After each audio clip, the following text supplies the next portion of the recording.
Youth. I trust everyone had a good week. I know Devin and Michael did. They came in first in their tournament out of 18 teams? That was last week. That was last week. Come on. That was last week, yeah. It's the first time I've seen them here, so. All right. So last week we handed out pieces of paper and asked you guys to learn more about, asked you guys to write down some of the issues you wanted to hear about. And we have papers this week too. We're going to hand them out eventually. I forgot to get them. But if you guys want to write down some issues that you want to hear talks on, then just come see Vivian or myself and we'll get you some pieces of paper. Yes, what do you want? I think I'm going to... Which one? Isn't it the Bible? The Bible? I'm actually killing two birds with one stone. I'm talking about the Bible and I'm talking about peer pressure tonight. So, two birds, one stone. Because we're going to be looking at a story that you guys all know. Alright, but first, we're going to be talking about peer pressure and how to deal with it. This is by far one of the most popular ones that we received last week, so I'm really excited to tackle this. So I got a story for you guys. Alright, who likes your stories? I love stories. Awesome. So, Stories are... once upon a time, a spider built a beautiful web in an old house. And he kept it clean and shiny so flies would patronize it. And the minute he got a customer, he would clean up on them so other flies would not get suspicious. Then one day, this fairly intelligent fly came in, and Old Man Spider said, "Come in, sit. Have a break." And the fly says, no way. I don't see any other flies in that web. If there's no flies in that web, not a good idea. And the Old Man Spider says, well, no, you got to come in. And just that minute, suddenly, the fly sees a bunch of flies on the floor dancing around on this brown piece of paper. And he's like, that's where the party is. And so he flies down to the brown piece of paper, and just then a bee flies by him, and he says, no, wait, stop. It's like, that's fly paper. It's like, if you step on there, you're gonna die. He's like, are you kidding me? Said the fairly intelligent fly. He says, everyone is on the piece of paper. No one's in the web. This is what everyone's doing, and so it can't be wrong if everyone's doing it. Well, you know what happened? He died on the spot. And some of us want to be with the crowd too badly that we end up in a mess. What does it profit a fly or a person if he escapes the web only to end up in the glue? Alright, so tonight we're going to look at one of the best known stories in the Bible, David and Goliath. And what we're going to discover is that David didn't care what others thought of him. He knew that God was behind him, and that was all that mattered to him. Now I'm going to read a part of the story, but it's a long chapter found in the Old Testament. And so let me just bring you up to speed. So we've got two nations. We're going to be talking about David and Goliath. And we've got two nations. We've got the Philistines on one hill. We've got the Israelites on another hill. And they're at war because, well, they didn't like each other and they wanted each other's land. I mean, why else do you fight, right? And so we got them on this hill, and Philistines on another hill, and normally in that day, they would be like, you know what, hey, war costs a lot of money, I don't really like seeing blood a lot, so we're going to pick our best guy, and you pick your best guy, we'll meet in the middle, we'll duke it out, winner takes all kind of thing, right? Only one guy dies, seems like a win-win situation for everyone, right? And so here we are. We have two nations on the hillside. And, I mean, it makes sense, right? Sending two guys to fight. So these two nations are lined up. And the Philistines have this giant named Goliath ready to go. He's been fighting since his teens and has the latest and greatest weapons and armor. And he's just seemingly unbeatable. So for 40 days, Goliath comes out twice a day. So in 40 days span, he's come out 80 times saying, who's going to fight me? Bring it on. right? And the Israelites are just peeing their pants. They don't know what to do, but they're getting hungry. And they're like wondering if Domino's is going to deliver to the desert and how long it's going to take, and if a 30-minute guarantee is going to last until it gets to the desert. I mean, who doesn't want free pizza, right? They don't do that anymore. And so anyway, there's this guy named David. I know, because they're just really slow, right? So there's this guy named David, and he's not a Domino's delivery guy, but he's a shepherd, so I mean, close enough. And his brothers are on the front line. So his dad says, hey David, why don't you go bring some food to his brothers and bring this cheese to the commanders. Right, cheese was a delicacy back then, and so they wanted to treat the commanders. And so David heads out to the battlefield and starts chatting with his brothers about who knows what. Probably something along the lines of, okay, why isn't anybody fighting? So they're chatting up a storm, and David's older brother thinks he just came to watch the fight and just wants to see blood. And they're starting to fight like brothers do, and Goliath comes out and makes his challenge. And David's like, any takers? Hello? All right. At this point, David says, all right, I've had enough. Let me at him. And that's where we pick up in verse 38. All right, so we're going to pick up in 1 Samuel 17, 30 to 50. You guys don't have Bibles. We have Bibles in the back room. They're actually not available right now, but if you guys really wanted to follow along, we can get the Bibles for you. But if you have your own Bibles, bring them along. This would be great. So picking up in verse 38, it says, Then Saul dressed David in his own tunic. He put a coat of armor on him and a bronze helmet on his head. David fastened on his sword over the tunic and tried walking around because he was not used to them. I cannot go in this, he said to Saul, because I'm not used to them. So he took them off. Then he took a staff in his hand, chose 5 smooth stones from the stream, and put them in his pouch.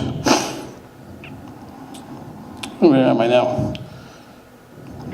Put him in his shepherd's bag, and with his sling in his hand, approached the Philistine. Meanwhile, the Philistine, with his shield bearer in front of him, kept coming closer to David. He looked David over and saw that he was a little more than a boy, glowing with health and handsome, and he despised him. He said to David, Am I a dog that you come at me with sticks? And the Philistine cursed David by his gods.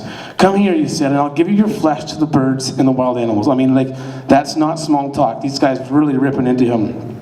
And then David responds with his own kind of trash talk, except he's giving God the glory. It says, David said to the Philistine, You come against me with sword and spear and javelin, but I come against you in the name of the Lord Almighty, the God of the armies of Israel, whom you have defied. This day the Lord will deliver you into my hands, and I'll strike you down and cut off your head. This very day I'll give the carcasses of the Philistine army to the birds and the wild animals, and the whole world will know that there is a God in Israel. At this point, I'm thinking, okay, 1-0 David, 0 for Goliath, because that was huge talk, okay? He's speaking with God behind him. As the Philistine moves closer to attack him, David ran quickly toward the battle line to meet him. Reaching into his bag and taking out a stone, he slung it and struck the Philistine on the forehead. The stone sank into his forehead and he fell face down on the ground. So David triumphed over the Philistine with a sling and stone. Without a sword in his hand, he struck down the Philistine and killed him. So David was a guy who didn't care what others thought of him. He was comfortable with who he was because he knew that if God was on his side, no matter how big the situation was, he's going to come out okay. Nobody was asking David to fight this giant, and he could have just done what everyone else was doing and been scared of this 9-foot Goliath and been like, you know what, yeah, that guy's too big. I'm not even a fighter. I'm just a shepherd boy delivering food. I'm out of here. I'm with you guys. I'm scared. But he didn't. He refused. He said no to the crowd, and he went out. And so he starts making his way out, and Goliath sees him and starts taunting and making fun of him. And even up to this point, David could have booked it. You know, he's in the middle of the battle lines, and he could have booked it, and Goliath would have laughed at him, and maybe the Israelites would be a little bit disappointed, but the Israelites for sure wouldn't have despised him for it. And if I could get, Chris, can you want to give me a glass of water? That'd be great. Or, yeah, something. No, you can sit down. All right, so he's going out to meet this giant. And nobody would have blamed him, but he ignores the threats and the mocking, and he goes to meet Goliath.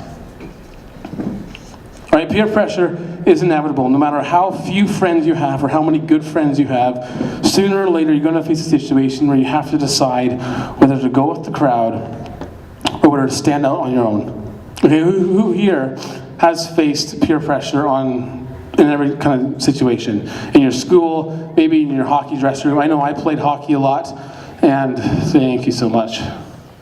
I played hockey a lot, and it's really tough being a Christian. Oh, it's so good. Oh, yeah. You know, it's hard being a Christian in the dressing room, right? So we all face peer pressure. If we haven't faced peer pressure, eventually it'll seek us out. And so by looking at the story of David, we can learn a few basic steps in standing up to the crowd and overcoming peer pressure. Okay, David could have cowered like the rest of Saul's army, but he knew that wasn't right, and he knew he had to take a stand. The right choice... Oh, excuse me. Right? The right choice isn't always easy. In fact, I would say it's almost always the harder choice when it comes to peer pressure. Romans 12:2, I think we have it up on the screen there. So what is it saying is that actions aren't enough. We need to transform ourselves completely in our actions and mind. And I think you're closer than you guys think. I think you guys are closer to this than you guys think. You guys ever notice how when you face peer pressure, you kind of hesitate? You never jump right in. Maybe you're at a party or you're at school and someone's offering you something that you shouldn't really take, and you're not like, oh yeah, sure, why not? Take it. You almost always hesitate. Yep. Our school don't do drugs. Well, I'm just saying, as an example,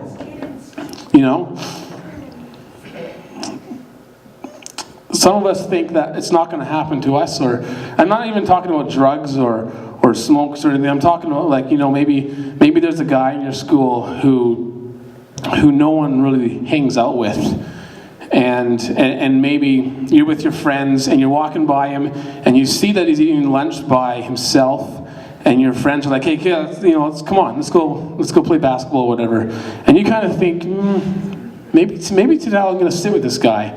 But you know that you're going to be looked down on. It's not just drugs. It's very simple situations. Sometimes situations that we don't even realize is peer pressure, right? All right, so you almost always hesitate when faced with peer pressure. You rarely just immediately give in and go along with the thoughts of your friends. And if you do, normally at some point in time you ask yourself, hey, is this really right? And you kind of second guess yourself. You guys know the right answer or the right thing to do. No matter what situation, I think all of you guys know the right answer. It's just a matter of what others are going to think of you. Well, what if we didn't care? We already know what we should do. We already know that. We already know what we should do because one of the choices, aside from social neglect, is going to benefit us more in the long run. We know what's good for us, but we want to be thought highly of others. But what if we didn't care? In fact, I bet the next time you're in a pressure situation and you choose the less popular way, at least one person's going to follow you. And maybe they're not going to follow you, but they're going to be thinking it. And they're going to be like, you know what, man, I wish I had the courage Devin just had to stand up to that guy. And then if Devin comes and he stands up the next day, that same guy's going to be like, you know what? That's right. I don't care what others think of me. I'm going to go with Devin and do the right thing.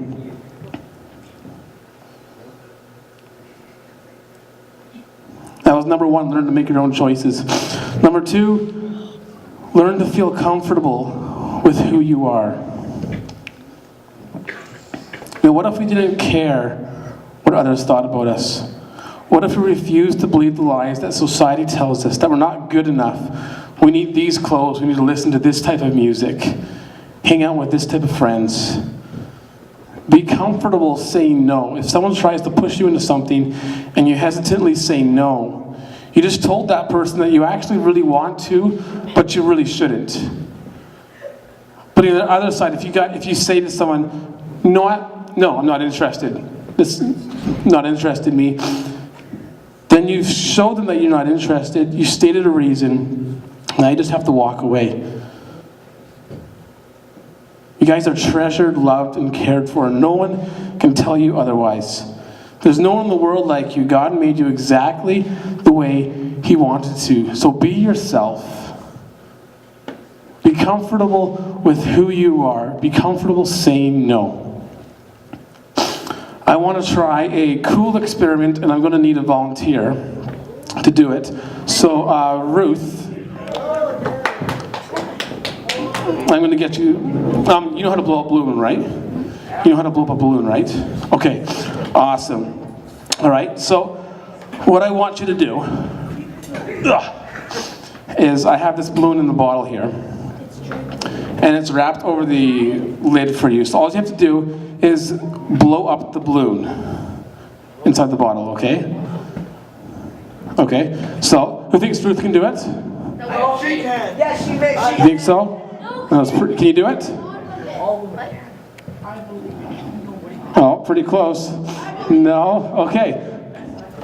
Who wants to try it? Basically, you're getting Ruth cooties on here, but... I don't care. Okay, Will Clare, come out here. Okay. So the idea here is you're going to blow it up. You're actually going to expand this bottle. Okay, you can do that? I think so. You think? Okay. Who thinks he can do it? Am I allowed an air compressor? No. Okay, yeah, sanitize it up really good. We are adjourned for youth group. Absolutely. Okay, go.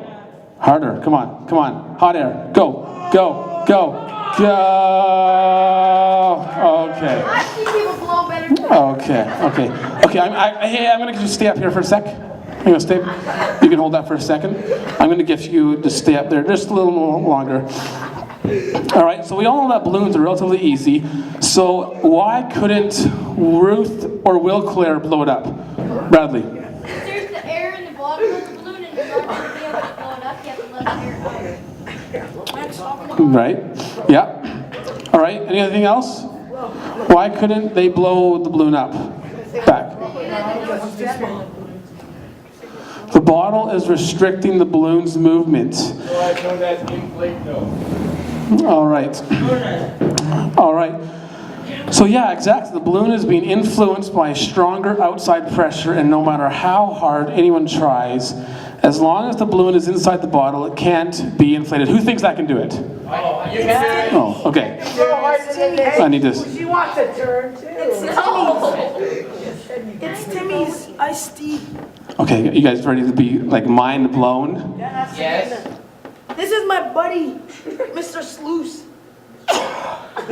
No, fail. Fail. Oh, it had an Audi. All right, I'm gonna get you to stay up just a little bit longer. Okay, so not even I can blow it, all right? So this gives us a picture of what it's like to be influenced by negative peer pressure. Right? You can try it later, Tristan. This is what it's like to be influenced by negative peer pressure, which leads us to our third and final point. Ask for help when you need it. All right, sometimes we can handle peer pressure on our own. Other times it's just too strong. We need to ask and seek out help. Okay, asking for help isn't a sign of weakness, but of strength. It shows that you know your limits. I'm going to get you to take the balloon out of the bottle now. All right? Anybody got pliers? It shows that you know your limits and are aware of when you get in too deep. All right? So I'm going to get you to blow it up. Who thinks you can blow it up now? Cut the rim, bud.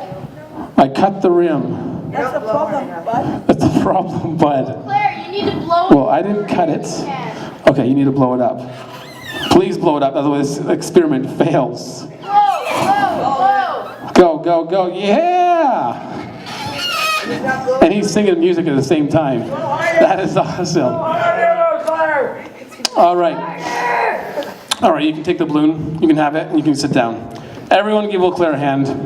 And give Ruth a hand for helping out. All right. All right, so when we ask for help, we find ourselves being freed from something that we thought looking from the inside was impossible. A friend will support you no matter what, and having a few good friends can go a long way. Friends will share your mountaintops and battle alongside you in the valleys. Former Beatle musician John Lennon once said, "Being honest may not get you a lot of friends, but it'll always get you the right ones." True friends will like you for who you are with no exceptions. David knew there was no way he could defeat Goliath by himself. He had to ask God for help. If you're a Christian, find some other Christian friends that can encourage you and lift you up. And if you're not a Christian and totally opposed to having Christian friends, we're just too weird or crazy or wacky for you, that's okay. Just find a group of friends that are going to build you up and not tear you down. Not speak lies into your life when times get tough. Well, what do we do with this information? How can we apply this to our lives, to our situation in our day-to-day life? Number one is plan ahead.